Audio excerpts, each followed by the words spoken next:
It's very difficult in a talk like this to do full justice to the extraordinary achievements of this foremost lay meditation teacher, Goenkaji's own teacher, Sayagyi Khin.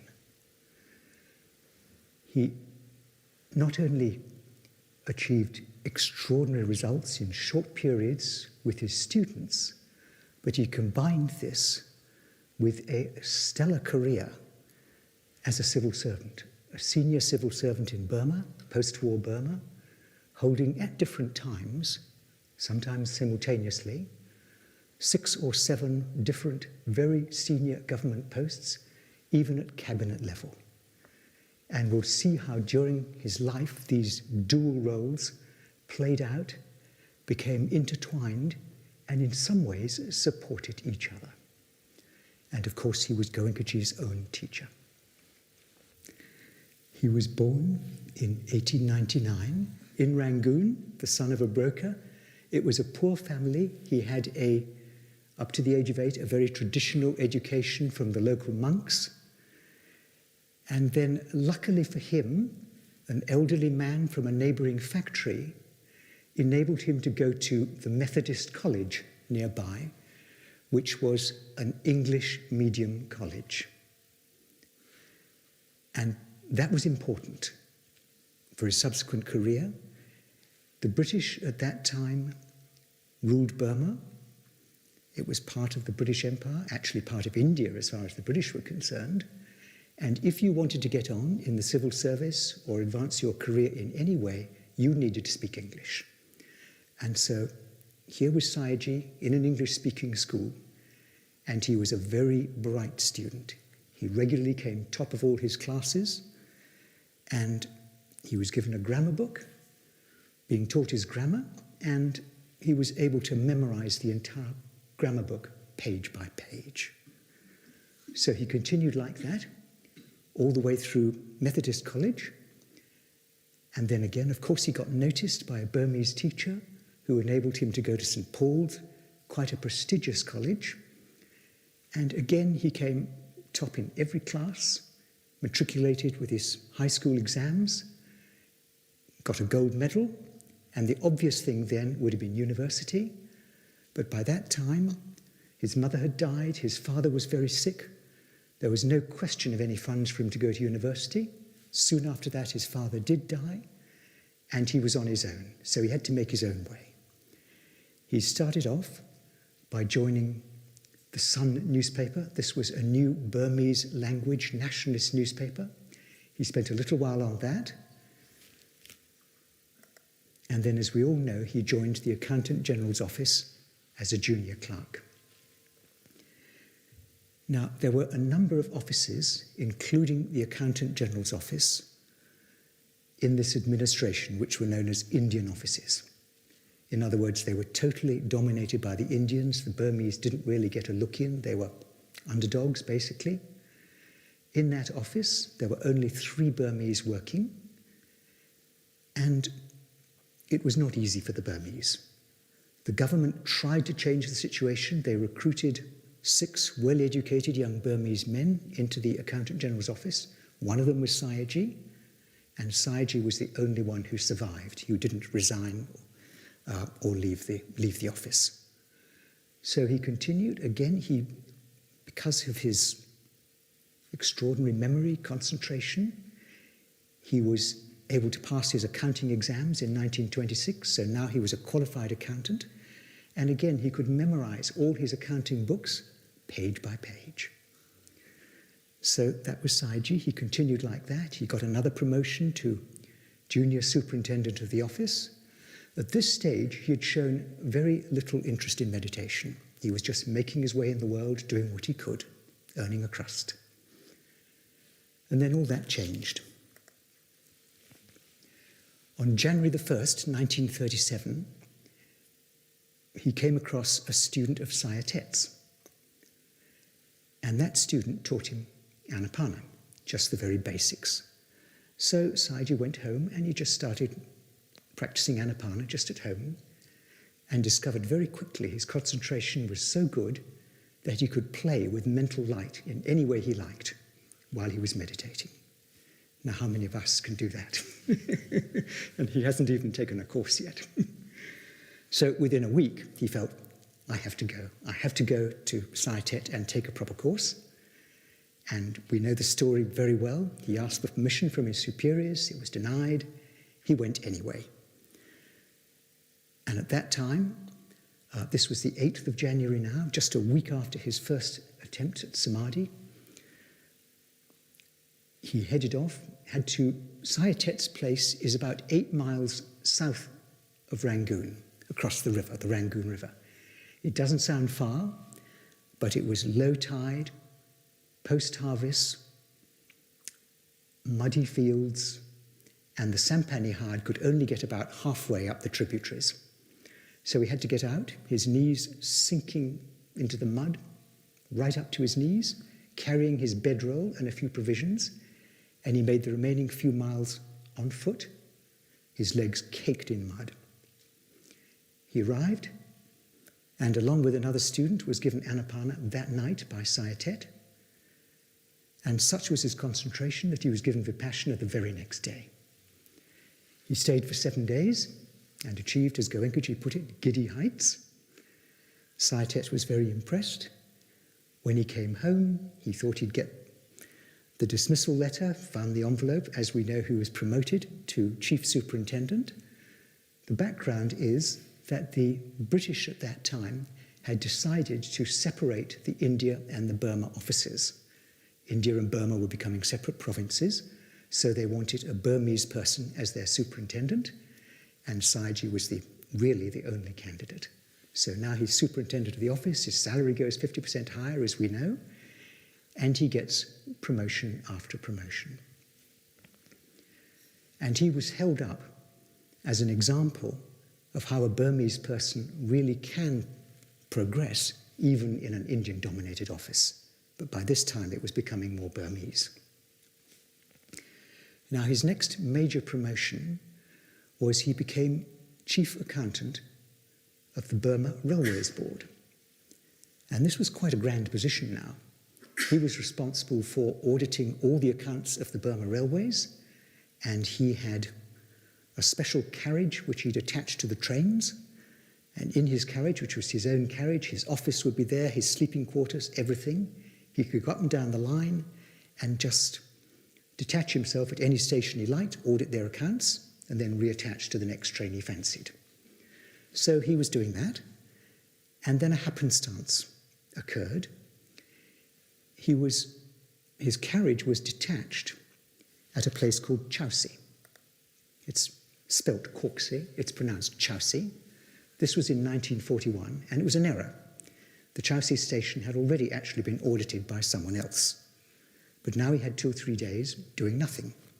So he audited the accounts anyway, took a walk with the deputy station master, a rather nice hill opposite, pleasant walk, and he noticed below a series of bamboo huts below the hill opposite.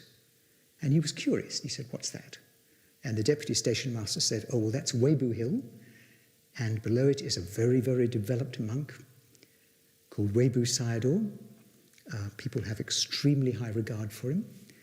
And Sayagyi, of course, was very interested, wanted to go and pay respects, meet this monk.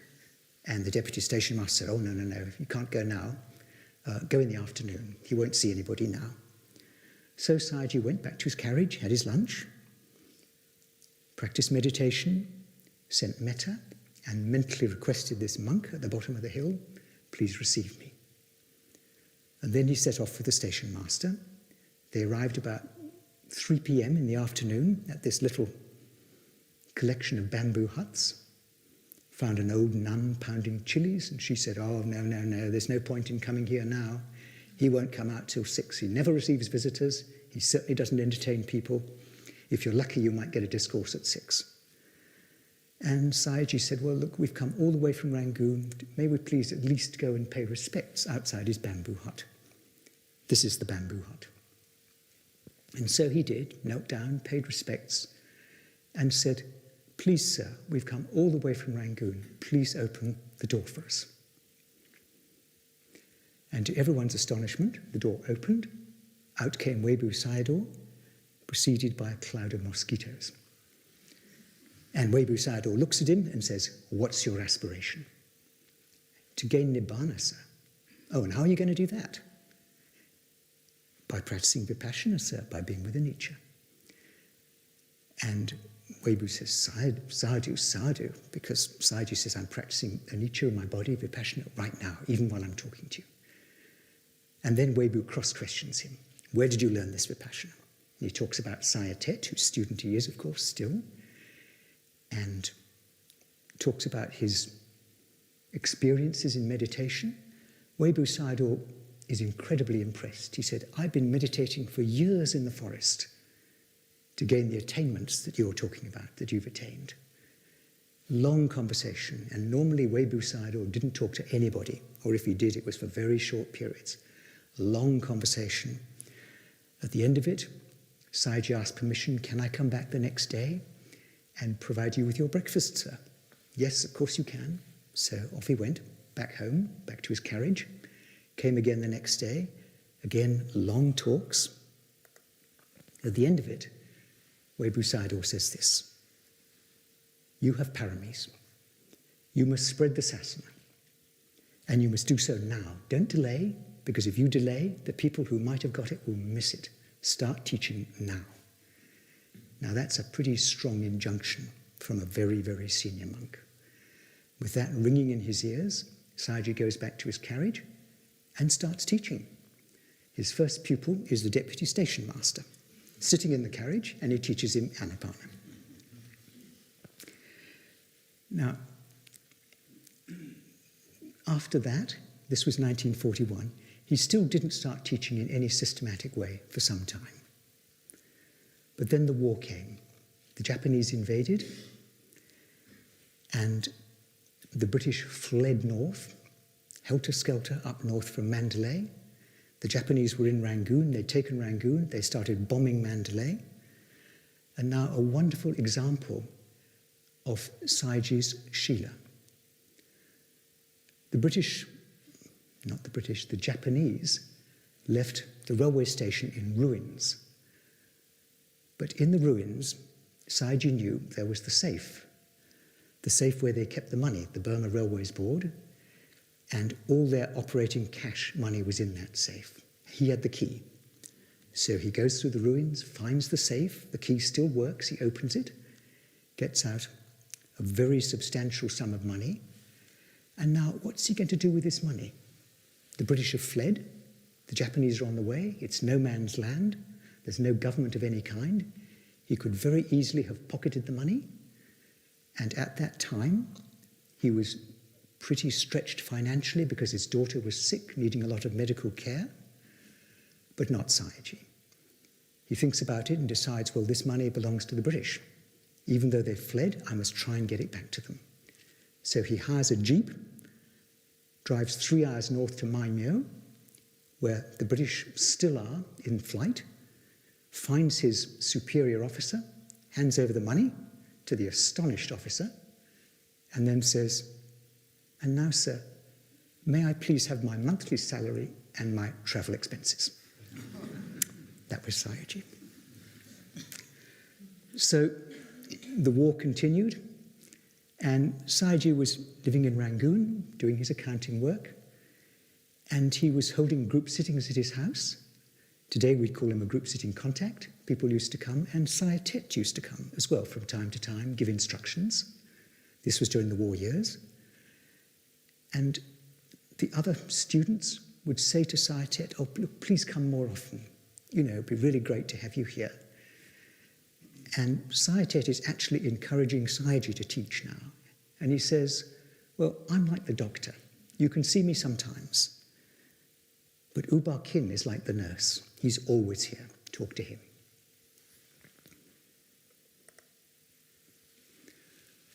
The war years finish. In 1948, Burma gains independence. And this brings Sayagyi into contact with U Nu, who was the prime minister by then. And this was a very close relationship between two men who enormously respected each other, U Nu himself was actually a very good developed meditator. He wrote an essay or a little treatise, a booklet on meditation, which you can still get. It's rather sweetly entitled by U Mong Nyu, the former Prime Minister of Burma. And he writes, if you haven't attained the paths and the fruits, don't read this book.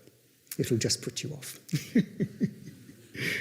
So that was U Nu, a good meditator and the Prime Minister. And this long relationship continued, but initially the situation in Burma of the government was dire. When the Japanese had come earlier, they had armed the young Burmese with weapons so that they could fight the British. And when the British came, they armed the young Burmese so they could fight the Japanese. So the whole country was awash with arms and ammunition. And then all these insurgent movements started. There were the communists, there were the socialists, the Karens in the north, other secessionist movements. And it got so bad that the government by then controlled very little of the country, maybe only 10% of the country. All the rest was in rebel-held hands. Trains going up and down the line were preceded by an armoured guard, an armoured car. Every city had a curfew at night, closed the gates and put on guards. And even by then, there was a rebel camp 10 miles from Rangoon, threatening Rangoon. It was a really desperate situation. Sayagyi used to go round to U Nu's house sometimes and just give metta.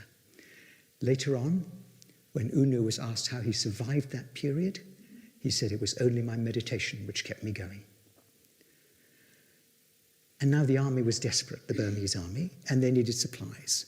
And U Nu managed to negotiate supplies from a friendly country, but they didn't have the wherewithal to get them into the country. They needed aeroplanes. So they had to buy aeroplanes. The government made a very hurried decision under enormous pressure because the whole government was hanging by a thread by now. They made a hurried decision to buy the aeroplanes, approve the funds. And then another example of Sayagyi's total Shila and integrity. Despite the situation, he blocks it. He says, no, that's illegal under the constitution. You can't do that. So poor U Nu, he goes around to Sayagyi's place and says, well, look, can you find a way we can do this? And they sit down, they find a way. It's passed. And the supplies come. Gradually, the Burmese army starts winning, starts defeating the secessionist movements, and they gradually start regaining control of the country. Now, another example of Sayagyi's strictness and Shila, he regards his job as making sure that every single penny of government money is properly accounted for. By now, U Nu was able to think about broader things like education, and he decided to have a good higher education program. And so again, he passes an appropriation in Parliament for this. Sayagyi says, no, can't do that. There's no provision under the Constitution to do that. So poor U Nu, what's he do now? He gets together with the local turf club, the horse racing club. And they're mostly rich people, and they decide to have a big horse race in which the entry stakes will be really, really high. Everybody knows what it's for. It's for higher education. The horse race is held, large amount of money is raised, big ceremony, the turf club hands over the check to U Nu. U Nu proudly hands it to his education minister, goes back to the accountant general's office. Sayagyi says, nope, can't do that. Poor U Nu, he goes along, he says, well, what's wrong now? And Sayagyi says, well, this is the profits of the turf club. There has to be a government tax on it before you can do anything with it. So the government tax was taken out and the rest distributed for higher education. So this was Sayagyi. But at the same time, there was enormous respect between them. U Nu was the prime minister who gave him permission to start teaching meditation in his little room in the accountant general's office and actively encouraged him. Very quickly, that room became too small. So just a year later, the Accountant General's Office formed an association, they found a piece of land, and they built a centre just within 1 year. And here it is, here's Sayagyi standing in front of his centre. By the way, all the quotes you see in all these slides are from Sayagyi himself at different times. Notice also the flowers. Sayagyi loved flowers. He used to collect rare species, took great care with them, loved watering them, looking after them, and would talk at length to visitors about his beautiful flowers. Here's another picture of IMC. As you can see, there's this beautiful pagoda. Above it, with the green roof, is the meditation hall. Above that, the teacher's residence. And then to the right-hand side, you've got some little kutis or huts and an accommodation building. Now, there was one innovation which Sayagyi did. Traditionally, Burmese stupas or pagodas were all solid. And Sayagyi, as far as we know, was the first to make a hollow pagoda in which you could meditate. So he started off having this central room and the 8 cells round, and you can see them in the background there.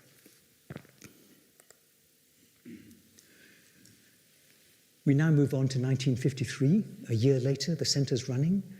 It's still pretty difficult in Burma. A lot of civil commotion, a lot of strife, and there was a belief among senior Burmese that if a very developed monk was brought to the capital, gave metta, meditated there, gave Dhamma, things would improve. And Sayagyi had a very strong feeling that this should be Webu Sayadaw. And so he persuaded U Nu. U Nu said, all right, go ahead, invite him. And the two men had not met or even exchanged any correspondence for over 10 years since Webu Sayadaw had authorized Sayagyi as a teacher. No contact. So now Sayagyi sends his secretary, association secretary, up to Mandalay, up to the north, to find Webu Sayadaw and deliver the invitation. He gets there. In the meantime, he meets a friend of his in Mandalay who says, what are you doing here? And he tells him, and the friend says, you haven't got a chance. Webu Sayadaw has 3 monasteries up in the north. He never leaves them. He never accepts any invitations anywhere. And not only that, but it is very unusual for any monk to visit a householder's centre. Nevertheless, the secretary persists. He finds Webu Sayadaw eating his lunch in a leisured way. Webu Sayadaw doesn't seem in the least surprised to see him, waits till lunch is over, and then delivers the invitation. Sir, your paramis are very powerful. Your ability to teach is great, but your students to date are very few. Please come down to southern Burma, spread Dhamma with all your metta and compassion. This is the time. Now is the time. Everybody's sitting round, astonished. Now what's Webu Sayadaw going to do? Remember, he's never accepted any invitation outside. And this is to a householder's centre. So he looks at the secretary and says, well, maybe tomorrow would be a bit early. How about the next day we travel? And you could have knocked everybody over with a feather. So Webu Sayadaw goes down to Sayagyi's centre at IMC with 6 monks. Sayagyi organises the plane tickets. And Webu hops on a plane as if he'd travelled every day on a plane in his life, gets picked up by Sayagyi by car at the other end, taken to IMC, pays respects, hops out of the car, pays respects to the pagoda, goes up the steps, circumambulates the pagoda 3 times, and this is what he's doing in this photograph here.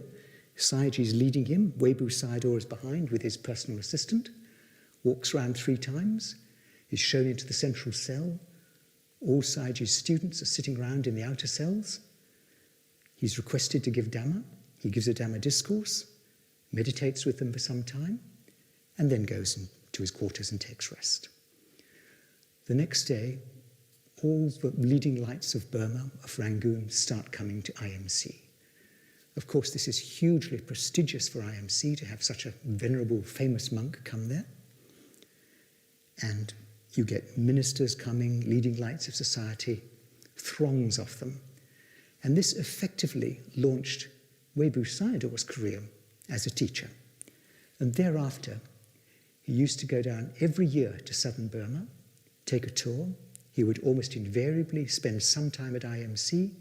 He'd usually give a discourse and meditate with the students there. And here is a beautiful picture taken sometime during that period of Sayagyi paying respects to Webu Sayadaw. And some years later, he remarked, this is Webu Sayadaw, this place used to be like a jungle. And now look at it, it's just like the time of the Buddha. So many people are getting benefit. And then he goes on, work hard to attain the highest. This is a nucleus, this is the first center of many.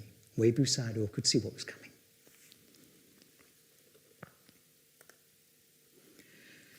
Now that was at IMC, but I mentioned earlier how his two careers were intertwined. He was also very busy on another enormous project.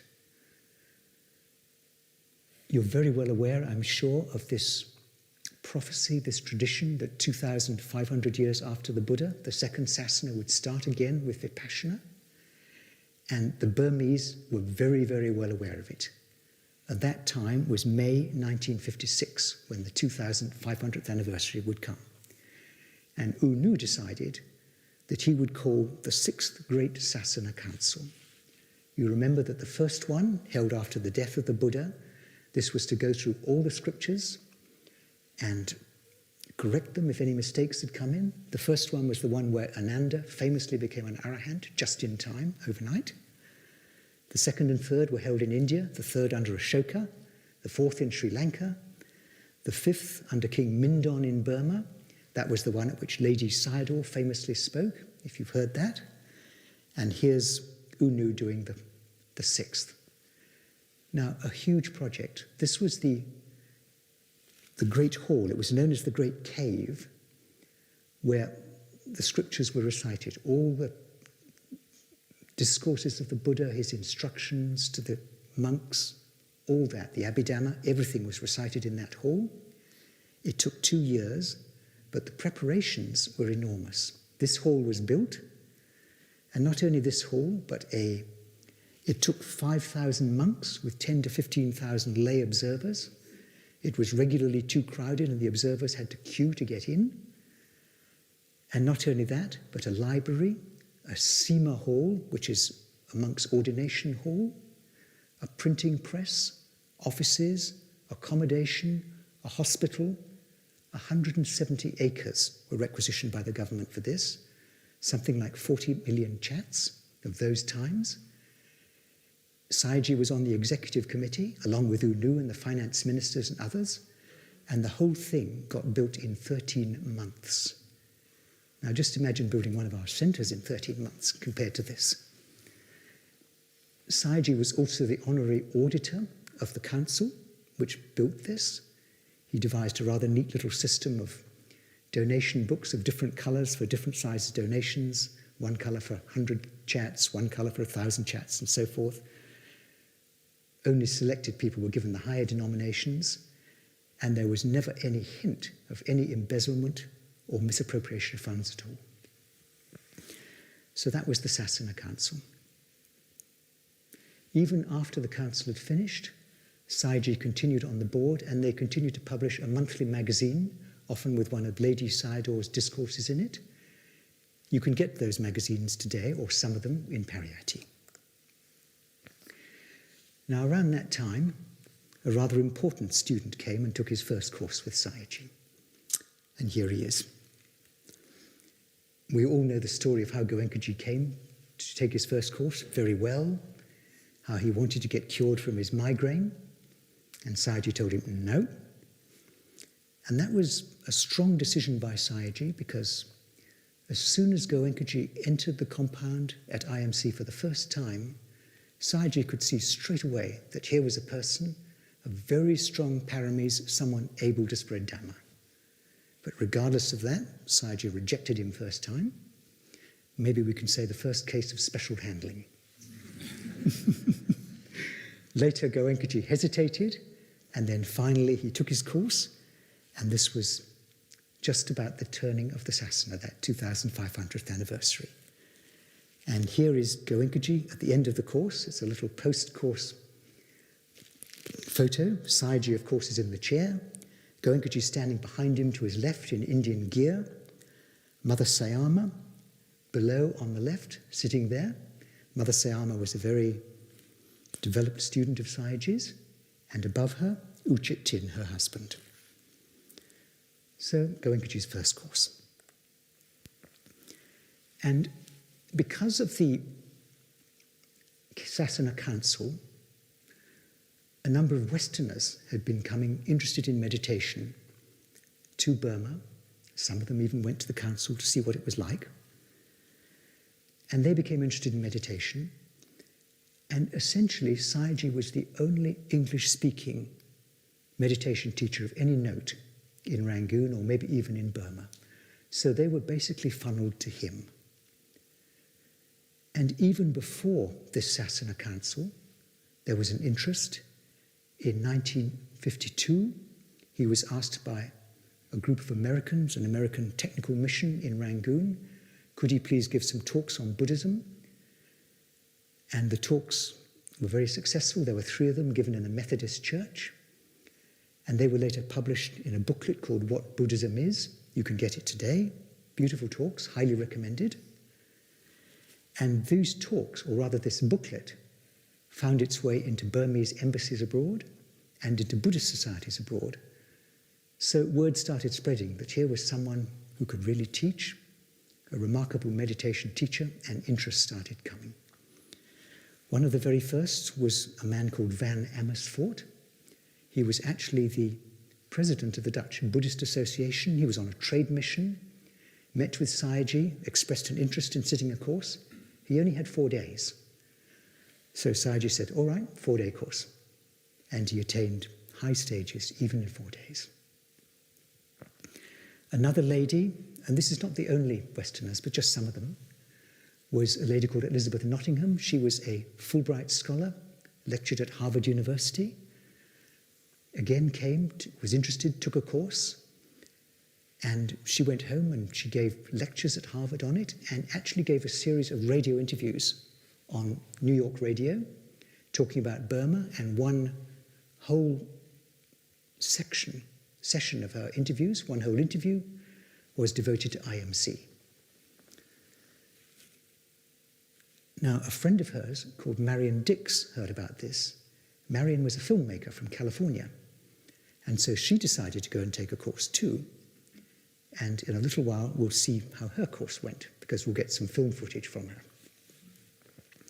Winston and Jocelyn Khin, another academic couple. Winston was an academic. Jocelyn Khin took the meditation actually much more seriously than Winston did 3 courses. She talks about, late in the course, waking up from a horrible dream where she was standing over her own dead, putrefying body. Woke up in total shock.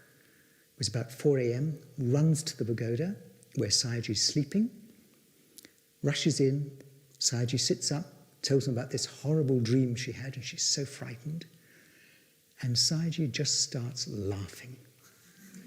And she says that laugh, she'll never forget it. It suddenly reassured her, brought down all her fears, and she realized, yes, now I can face death myself.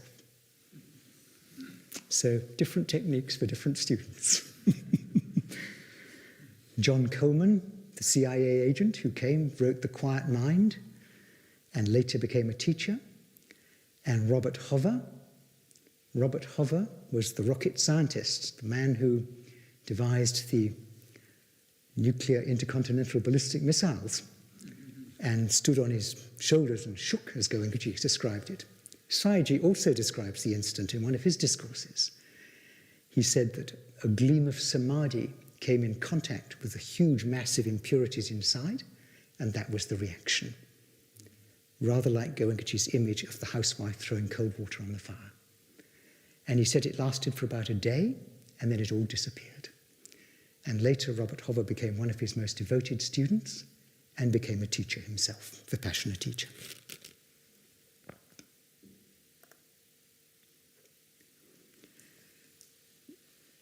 Now, IMC also came to the interest of a member of Parliament in Britain. His name was Christopher Mayhew, socialist member of Parliament, and he got interested, and he decided to do a series with the BBC, British Broadcasting Corporation, on, it was called Men Seeking God. And basically it was about different religious traditions as he thought of them in the East. And he decided to do one on Sayagyi and on Buddhism in Burma. That was what it was called, Buddhism in Burma. Most of the video is devoted not to Sayagyi but to other things, but there's a very short clip at the end. And Sayagyi takes a rather practical point of view. He's not interested in explaining the theory of Buddhism. He says, well, why don't you come and watch one of my students enter the Nibbanic stage? I mean, what an offer. So Christopher Mayhew says, okay, sure. And here it is. Monks aren't the only teachers of meditation in Burma. With U San Yun here is a layman, a former cabinet minister, U Ba Khin, who acts as spiritual director, or guru, of this modern meditation center. In thousands of lay meditation centers like this, Burmese Buddhists cultivate self-mastery as the key to a deeper spiritual life. U Ba Khin's most proficient pupil is Mr. Venkataraman here. He's preparing to go into a trance known as the trance of cessation. He pays his respects to his guru and sits down and begins to concentrate.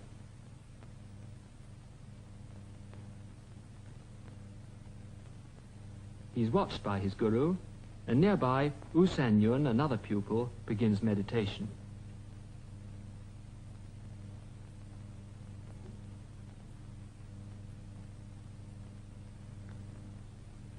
In less than a minute, Mr. Venkataraman is in a deep trance.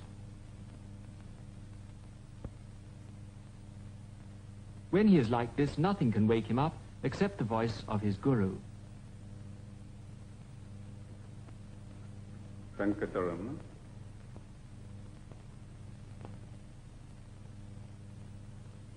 Some older monks I met had some reservations about the methods of this center, but no one doubts Mr. Venkataraman's remarkable powers of concentration. Afterwards, he explained to me the experience he had had, and summed it up as follows. As soon as I rose up, I found my body very light, and also, at the same time, my mind was crystal clear. I see. It gave me a mental happiness, peace and happiness, which words could not describe. At any rate, it was immensely pleasing to me. Do your experiences vary at all? I mean, is it the same every time? Well, of course, you see, it is the same. But the images, when I go in the slow motion, the pictures, what I see, the vision might vary. But otherwise, it's all the same. And you value these experiences very highly? Surely, because it gives me mental peace and happiness.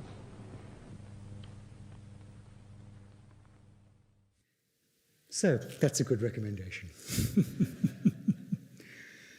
Now, in the meantime, Sayagyi was very, very busy, mostly under Unu's patronage and support, in his government posts. We all know how Goenkaji talks about at one stage he held 4 different senior posts at the same time. These are them.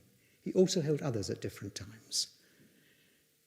1948, he'd of course been appointed Accountant General, and we know the story of how he reformed the Accountant General's office.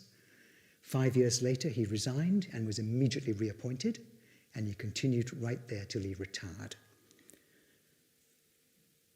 1956, now this is when the Sasana Council is more or less ending. Unu taps him on the shoulder and says, hey, what about the commercial audit? Now, the commercial audit was charged with auditing all the Burmese nationalized corporations. Huge amounts of money involved. This was all the nationalized industries. And they had a staff of 50 and 3 trained accountants. And they were dealing with something like 1.5 billion in funds. And he manages to get that office working really efficiently. While he's doing that, another government office comes into light where there are problems, which is the State Agricultural Marketing Board. And therein lies a tale. Burma was an extremely fertile country. It was like the Rice Bowl of Asia. Under the British, the Burmese farmers used to sell their produce, rice and other supplies, to the Indian traders, and the Indian traders would then export and sell them. When the Burmese got independence, they nationalized all that and created this state agricultural marketing board, which was a monopoly buyer of rice and also a monopoly seller outside in the export market. The profit margins were huge, thanks to the Indian traders, so it should have been easy. And yet, year after year, it made a chronic deficit. So U Nu asked Sayagyi to investigate. He set up a special inquiry with Sayagyi as its head. The inquiry found that the marketing board the accounts were 5 years in arrears, massive losses of produce due to poor handling, poor storage, and a great web of corruption. Everyone was on the take, dealing with the traders, dealing with the exporters, and the board was just being bled dry. And in that process, the price of rice had dropped from £60 to £34 over 3 years. So it was really a desperate situation. As a result of Sayagyi's inquiry, another inquiry or commission was set up, and they brought charges. And during a meeting, an annual conference of the board, the police came in and arrested 4 of the board members, including the managing director. The officers were not very happy, and at the same time, U Nu had decided that Sayagyi would now run the board. And so the officers knew what was coming, and they didn't like it one little bit. So they went on strike en masse. All the officers resigned. And so Sayagyi walked into a situation where he had no officers, just clerical staff, and these chronic problems and corruption. U Nu backed Sayagyi to the hilt. He didn't back down. For some weeks, the officers were on strike. Sayagyi didn't back down. He just continued to run it with the clerical staff. And they realized the game was up. They came back for some token penalty. And then Sayagyi started working with them and started having meetings, and he felt that very soon he'd turn the tables. Within 2 years, the board was making record profits and was achieving maximum efficiency in the handling of storing of its grain. And it continued like that with Sayagyi as its head. And then finally, U Nu again tapped him on the shoulder and said, look, we don't have enough accountants in the country. Can you start an institute for training them? So he set that up as well. It was very successful. Many of the teachers had actually taken courses with Sayagyi. There was never any complaint from any student, and they remarked how kind the teachers were. Now, I mentioned earlier Marion Dix, the filmmaker from California, who at this time, this is 1959 now, she came along and did a course with Sayagyi, and here is her account of her course. It's about 5 minutes. To understand Burma, I needed to understand Buddhism. So I entered a Buddhist retreat where I took a course in meditation.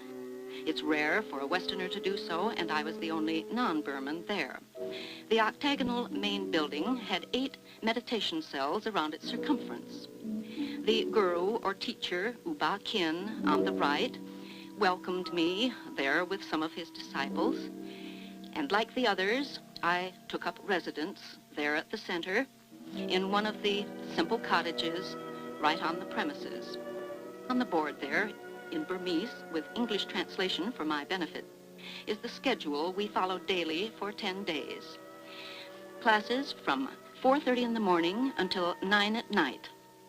10.5 hours of concentrated training in meditation techniques daily in periods of from 1.5 to 4.5 hours at a stretch. Entering my cell, I discovered it was small, dark, and quite bare except for a mat on the floor to sit on.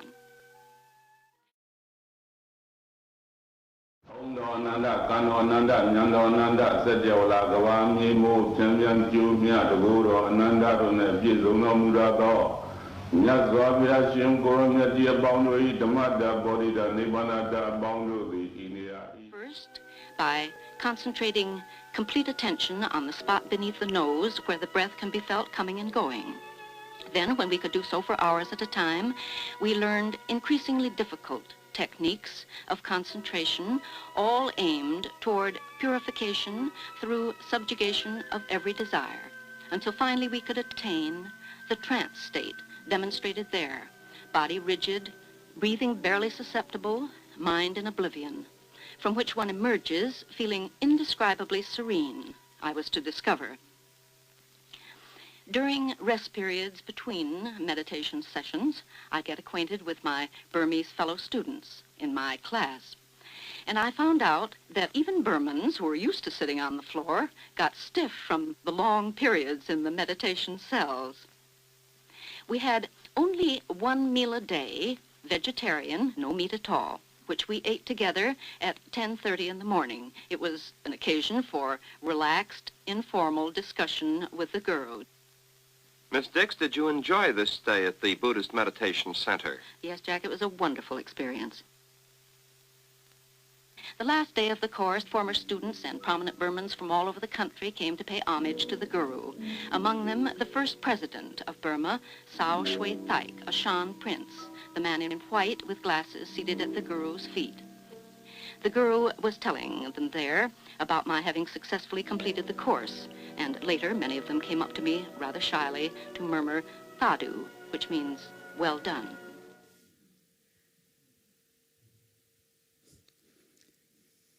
Just so that you know, Sao Shui Taik, of course, was the first president who came out of alcohol on a Sayagyi course.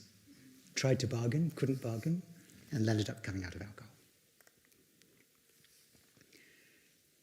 A little later, another time, an occasion for another Sayagyi talk, a delegation came from Israel.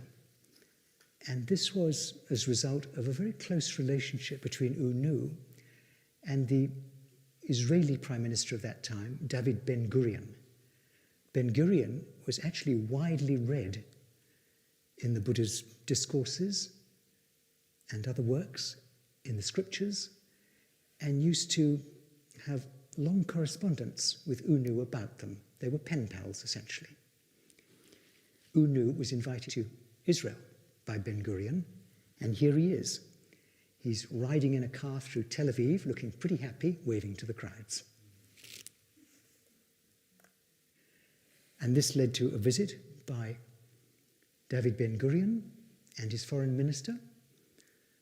While he was in Burma, he actually took a meditation course at U Nu's house, and the journalists, of course, were very curious about this. In fact, Ben-Gurion took some criticism for this in Israel itself, because they were saying, well, you know, you've gone on a diplomatic mission, and here you are doing a meditation course. What's going on here?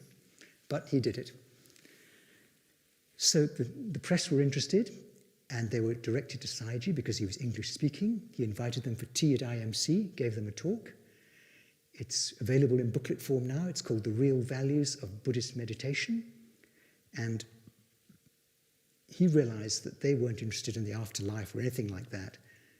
They were interested in what can you get out of meditation now? What's the benefit now? So he talked about his experiences in detail as a civil servant, the Agricultural Marketing Board, and all those things. It's a wonderful discourse if you want to read it. 65, Sayagyi's getting on now, and he decides that he's going to take a retreat. And he's going to take it with Webu Sayadaw. But he doesn't tell anybody. He doesn't want any fuss. So he just jumps in his car, drives up to Mandalay, calls on his old friend, Ukole, who is Chancellor of Mandalay University. Ukole is astonished to see him and says, "What are you doing here?"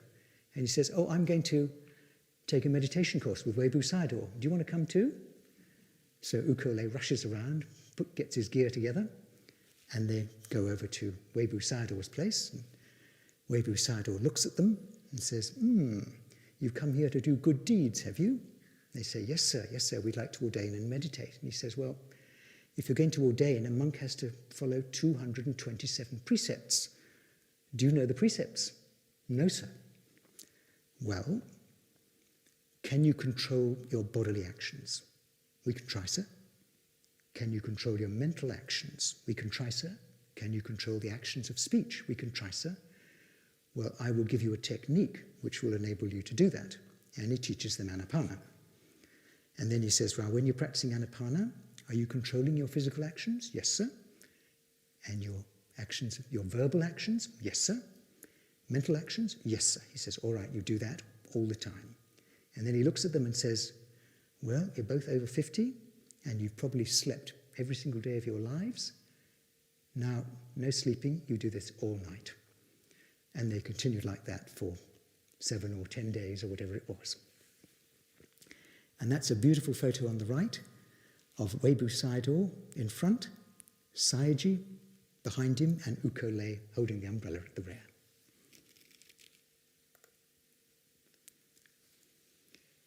This is a verse which Sayagyi used to recite.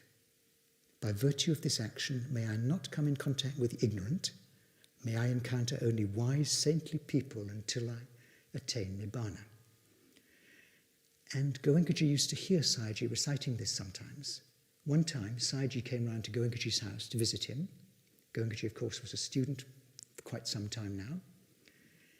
And he heard Goenkaji reciting this verse, and he said, oh, no, no, no, that's not for you. And then he explained, I am just on the borderline of the old and the new sasana. It hasn't really started yet. I'm just on this borderline, and I have no real time to teach, or not much time, because of all my responsibilities, my civic responsibilities, my service to the state. So I can only take a few students, and Sayagyi had actually made a vow that he would only take students of very high paramis, and of course we've seen that. But there were small courses, sometimes just 2 or 3 students, other times 20 or 30. But for Goenkaji, that wasn't the case. He had to deal with the fools, maybe that's us, but large numbers. And Goenkaji was in the new era. And of course, all this time, Goenkaji didn't know it, but Sayagyi was training him as a teacher. Goenkaji thought he was just being brought along for translation, but not so. Actually, Sayagyi was training him in all the different responses to the different meditation stages.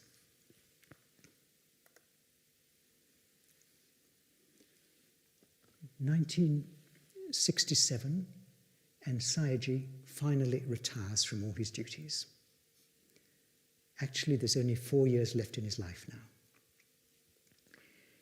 He had a great wish to return Dhamma to India. And in spite of this vow he had, he really wanted to do this. And at one stage, he had an opportunity. An invitation came from Madras.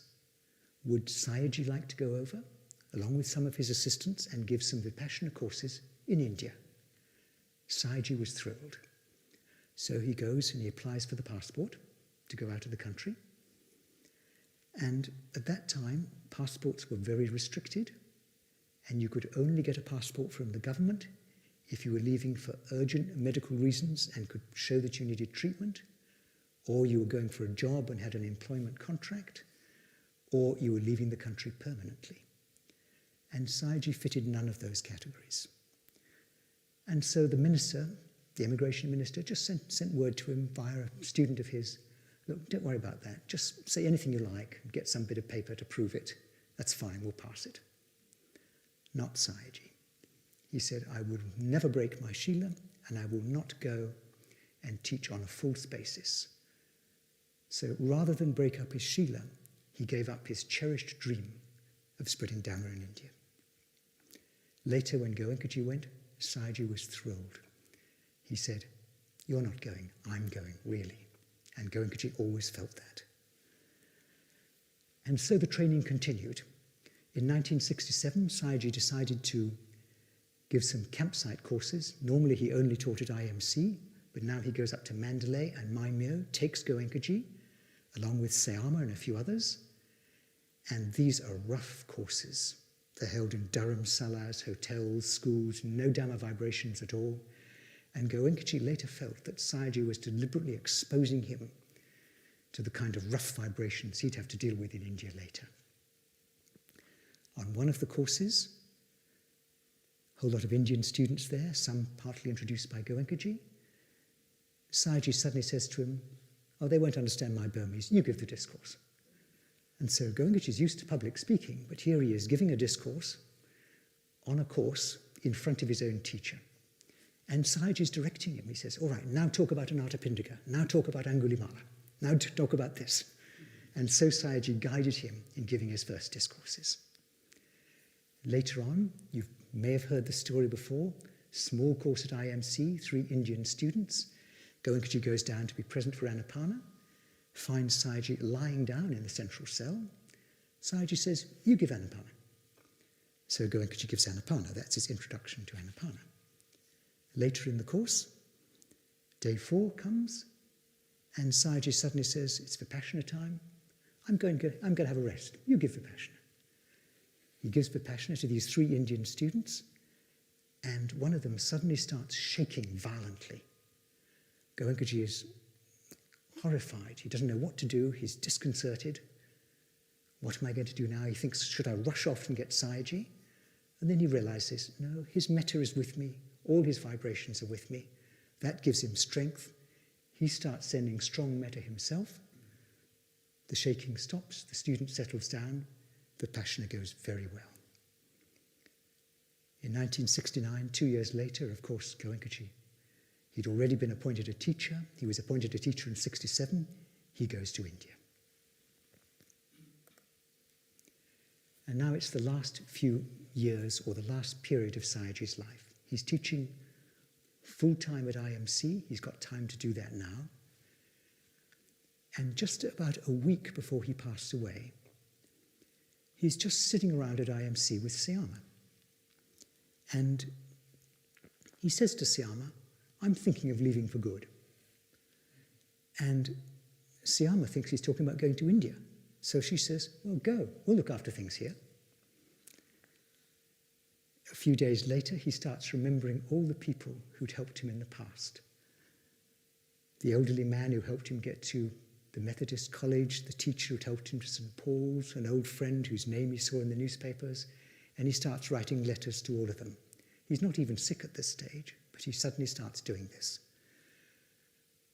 And then a few days later, on the 18th of January, he gets sick. He doesn't take it very seriously, but it suddenly develops. He has to be rushed to hospital. On the 19th, he's dead.